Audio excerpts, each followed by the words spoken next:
Hello बच्चों, let's see this question and here this question say how can the judge of Supreme Court be removed?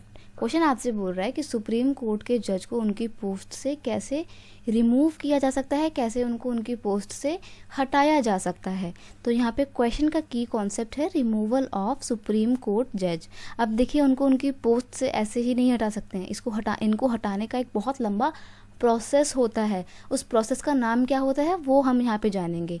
अ जज of supreme court can be remove from his office for the violation of constitution by a process called the impeachment।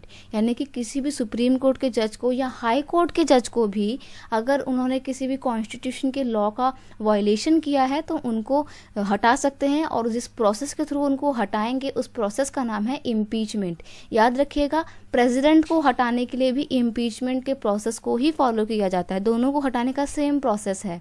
The resolution of impeachment, the judge may be moved in either house of the parliament। अब देखिए supreme court के जज को हटाना है तो impeachment का जो भी बिल है या जो भी आपका प्रपोजल है उसको पार्लियामेंट के दोनों हाउसेस में से किसी में भी, यानी कि लोकसभा में भी या फिर राज्यसभा में भी, दोनों में से किसी में भी उसको पेश करना होता है। दोनों में से पास होने के बाद जो है प्रेसिडेंट के पास जाता है साइन के लिए, और कितने मेंबर्स के मतलब कितने हाउस के मेंबर्स से वो बिल पास होना चाहिए, 2/3। यानी कि अगर किसी भी हाउस के 2/3 मेंबर इस इम्पीचमेंट के बिल को पास कर देते हैं तो देन सुप्रीम कोर्ट के जज को अपनी पोस्ट से रिजाइन करना पड़ता है। तो ये प्रोसेस होता है सुप्रीम कोर्ट के जज के रिमूवल का।